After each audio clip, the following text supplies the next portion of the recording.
လူတွေတော်တော်များများကဘာကြောင့် online ပေါ်မှာစီးပွားရေးတည်ဆောက်နေရတဲ့အကြောင်းရင်းကနံပါတ်1လွယ်ကူတယ်နံပါတ်2ကုန်ကျစရိတ်တက်တာတယ်နံပါတ်3ညံ့ဆန်တယ်နံပါတ်1လွယ်ကူတယ်ဆိုတာအခုဆိုလို့ရှိရင်ကျွန်တော်တို့အရန်ကမှလွယ်ကူတယ်ပညာလိုချင်တဲ့သူတွေအိမ်မှာနေအခန်းမှာနေဘယ်မှာပဲနေပညာသင်ယူချင်တဲ့စိတ်ရှိခဲ့မယ်ဆိုလို့ရှိရင်အရန်ကမှလွယ်ကူတယ်ဒါကြောင့်မို့ကျွန်တော်တို့ဒီလွယ်ကူနေတဲ့ခေတ်ကာလမှာကျွန်တော်တို့လေ့လာသင်ယူဖို့ပဲ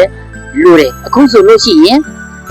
နီးပြတွေ online ပေါ်မှာစီးပွားရေးတည်ဆောက်နေတာအများကြီးဆရာတွေအများကြီးရှိတယ်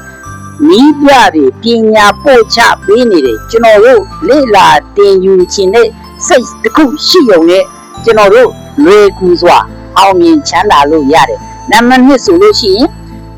ကုန်ကျစရိတ်တက်တာတယ်အခုကျွန်တော်တို့ online ပေါ်မှာဈေးဆိုင်တည်လို့ရတယ်ကျွန်တော်တို့တကယ်လို့အပြင်လောကမှာဆိုလို့ရှိရင်ဆိုင်တည်ရမယ်ဆိုလို့ရှိရင်ကုန်ကျစရိတ်များတယ်ရေကားလည်းကုန်တယ်မီးကားလည်းကုန်တယ်အခုကျွန်တော်တို့ online ပေါ်မှာဈေးဆိုင်တည်မယ်ဆိုလို့ရှိရင်အရန်ကမှကုန်ကျစရိတ်တက်တာတယ်နံပါတ်3ညံ့ဆန်တယ်အခု online ခေတ်လေ online ခေတ်အခုကျွန်တော်တို့ဘာလိုချင်လဲဘာရချင်လဲဆိုလို့ရှိရင်အခုမှအခုရဒါကြောင့်မို့လွယ်နေတာကိုခက်အောင်မလုပ်ဘဲနဲ့